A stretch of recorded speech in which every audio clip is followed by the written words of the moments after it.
ကျွန်တော်ကမြောက်ကစင်တက်လာတာမြောက်ရခိုင်ရှင်ပြည်အဲ့ဒီဘက်ကစင်တက်လာတာဆိုတော့ကျွန်တော်အဖိနာမေကရိုဟမ်ဘီဆိုတာကရိုဟန်ကိုဆွေးပြုတ်ပြီးတော့ခေါ်တာကျွန်တော်မှ document ရှိတယ်အဲ့ဒါအရင်ပြောတာမဟုတ်ဘူးသူမြေပိုင်တဲ့ဟာတွေကိုသူမှအဒူမဂျီဒရာသူဂျီရိုဟမ်ဘီဆိုပြီးတော့ရှိတယ် Charles Patton ဆောင်းမှာအဲ့ဒီမှာပရင်ကုန်းဘော်တီဖာရာဆိုပြီးတော့ပါတယ်အဲ့ဒါမှာကျွန်တော်ရဲ့အစဉ်အဆက်ကCharles Patton အဲ့ဒီ report မှာကအဲ့ဒီပရင်ကုန်းကိုဘယ်သူအုပ်ချုပ်ခဲ့လဲဆိုတာအဲ့ဒါတွေအားလုံးပါတယ်အဲ့ဒီတုန်းကဆိုရင်ပုံနိုင်ချမ်းကိုတောင်ဟိုစာမွတ်စလင်တွေအုပ်ချုပ်ခဲ့တယ် Charles Patton 1826ဆောင်းမှာရခိုင်က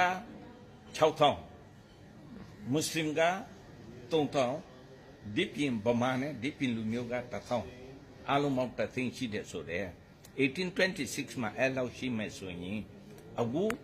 ဘယ်လောက်ရှိမလဲဆိုပြီးတော့ကျွန်တော်ပြင်သစ်တန်မတ်ကိုကျွန်တော်တွက်ပြလိုက်တယ်ဘာလို့ဆိုတော့ပြင်သစ်တန်မတ်ကကျွန်တော်ကိုပထမဆုံးပါမေးလဲဆိုတော့ခင်ဗျားတို့ဒီကိုလာတာဘယ်လောက်ရှိပြီလဲလို့မေး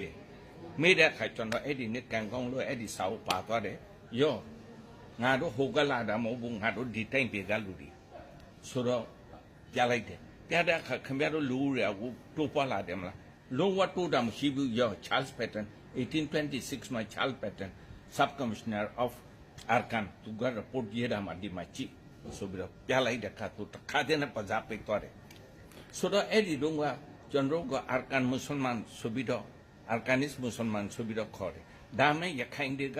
နောက်ဘာဖြစ်လာလဲဆိုတော့ Arkanis Muslim ကိုလက်မခံဘူးကျွန်တော်အဖေရဲ့ service ဘုံမှာ Arkanis Muslim ဆိုပြီးတော့ပါတယ်ကျွန်တော်လည်းသုံးခဲ့တယ်အဲ့ဒါ